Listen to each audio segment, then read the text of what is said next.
number of oxygen atoms present in chemical formula of fuming sulfuric acid.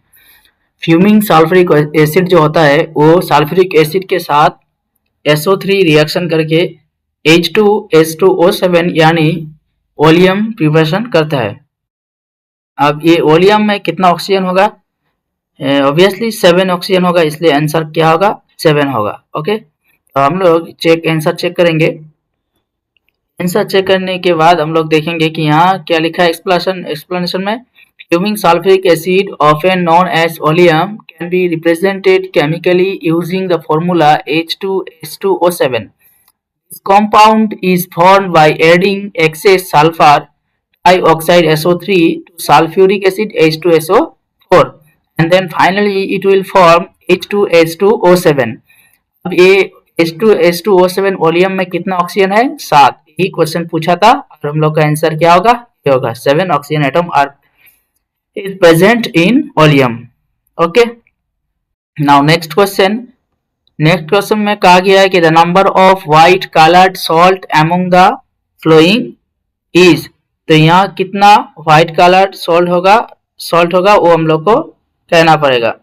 तो ये जो यहाँ जो दिया हुआ है स्ट्रोंशियम सल्फेट SrO4, ये व्हाइट कलर होगा क्योंकि यहाँ सल्फेट जैसा कोई अगर कंपाउंड रहेगा वो व्हाइट होता है ज़्यादातर, और स्ट्रोंशियम सल्फेट दिया हुआ है।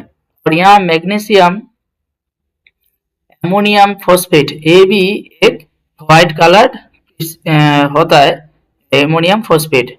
और यहाँ बेरियम क्रोमेट ये दूसरा कलर होता है क्रोमियम के लिए ये येलो भी हो सकता है और वायलेट भी हो सकता है। ये दूसरा कलर देता है, ये व्हाइट कलर नहीं देगा। और यहाँ मैंगनीज हाइड्रोक्साइड और मैंगनीज हाइड्रोक्साइड, जो हाइड्रोक्साइड दिया है वो इज होल टू, ये व्हाइट कलर होगा। पीबी लेड सल्फेट भी एक जैसे कि सल्फेट है, इसलिए ये व्हाइट कलर होगा।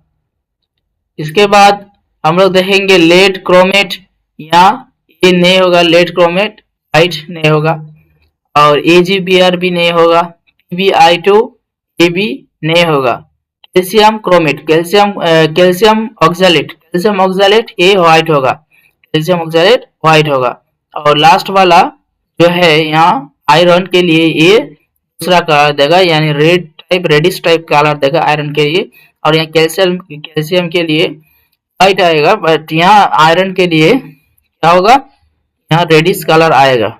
और यहाँ एसिटिक एसिड ग्रुप है और यहाँ एसीटेट है और यहाँ हाइड्रोक्साइड है। फाइनली हम लोग का यहाँ टोटल आंसर कितना होगा? टोटल आंसर यहाँ स्ट्रोंशियम था एक, और दूसरा मैग्नीशियम का एमोनियम फॉस्फेट था, फिर तीसरा मैंगनीज, हम लोग काउंट कर लेंगे यहाँ से 1 2 फिर 3 के बाद 4 और 1 5, हम लोग का आंसर कितना होगा? 5 होगा। यानी टोटल आंसर कितना होगा? 5 होगा, इसलिए यहाँ 5 देंगे।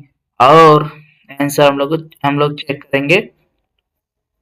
आंसर चेक करने के बाद यहाँ एक्सप्लेनेशन दिया हुआ है। To determine the number of white coloured salts among the list compound, we look at their common color characteristics.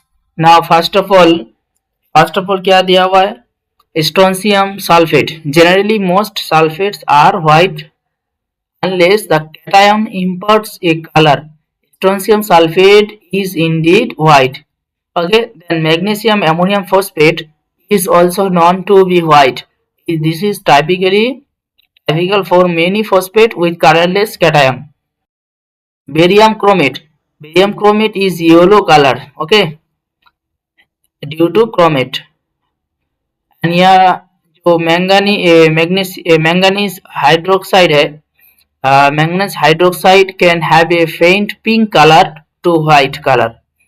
And lead sulfate is also white due to sulfate consistent with many lead salt, not influenced by strong colored anions. यहाँ lead chromate के लिए yellow colour आएगा, पहला भी yellow था chromate के लिए। और फिर यहाँ AgBr ये सिल्वर है, सिल्वर येलो पेल होता है, पीटी होता है। और फिर lead iodide exhibit yellow colour. And then calcium oxalate is white. And finally this complex containing iron, यहाँ आयरन के लिए is brown reddish colour due to presence of iron. Now finally हम लोग का आंसर कितना होगा, 5 होगा। Now next question, among the flowing oxides p block elements, number of oxides having amphoteric nature, amphoteric nature कितना होगा। तो एम्फोटेरिक नेचर यहाँ देखना होगा कि कौन सा एम्फोटेरिक होगा। जैसे कि Cl2O7 ये एसिडिक होगा, इनका ऑक्सीडेशन स्टेट ज्यादा होगा क्लोरीन का, यहाँ ये एसिडिक होगा। और ये CO carbon monoxide a neutral हो सकता है। और PbO2 ए एम्फोटेरिक हो सकता है, ए एम्फोटेरिक होगा। N2O न्यूट्रल होगा, NO न्यूट्रल होगा। L2O3 ए एम्फोटेरिक होगा, क्योंकि एम्फोटेरिक्स बहुत एसिडिक एंड बेसिक में नेचर करता है। और SiO2 ए होगा, ए ऑक्साइड है इसलिए ये एसिडिक हो सकता है। N2O5 ये भी एसिडिक हो सकता है। और SnO2 ऑक्साइड है इसलिए ये एसिडिक हो सकता है। तो एसिडिक हम लोग का ये होगा, फाइनली ये भी एसिडिक नहीं होगा। 1 2 L2 अच्छा ये तो ए एसिडिक है इसलिए ए एम्फोटेरिक होगा। 1 2 और 3 आंसर होगा। यहाँ आप लोग का एम्फोटेरिक कितना होगा, 3 होगा। तो फाइनली हम लोग आंसर चेक करेंगे। Answer correct is 3। An amphoteric oxide is one that display both acidic and basic properties. Such substances react with both acid and base. In the p block, several elements can form amphoteric oxide, particularly those elements that are metallic or metalloids in nature. It is essential to recognize which oxides among the provided list have an amphoteric character. यहाँ Cl2O7 it is dichlorine heptoxide, a 7 oxide है इसलिए heptoxide, and an oxide of chlorine and so acidic property, it is not amphoteric. Carbon monoxide it is not behave as acid और base, it is mainly neutral oxide. Okay, PO2 it is amphoteric, N2O it is neutral oxide, and NO it is also neutral, and Al2O3 it is amphoteric. SiO2 it is acidic, क्योंकि oxide है, जितना oxide होगा ये ज्यादातर क्या होगा, acidic होगा। जैसे कि पहला देखा था हम लोग NO2 ए भी N2O ए न्यूट्रल होगा, बट NO2 ए ऑक्साइड है इसलिए एसिडिक होगा, ये भी एसिडिक होगा। और यहाँ SnO2 ए क्या करेगा, reacting with both acid and base, it is amphoteric, it also amphoteric SnO2। N2O5 इनका ऑक्सीडेशन स्टेट ज्यादा होगा इसलिए ये एसिडिक होगा। जैसे कि N2O5 ए एसिडिक, अब इनका ऑक्सीडेशन स्टेट ज्यादा है इसलिए एसिडिक।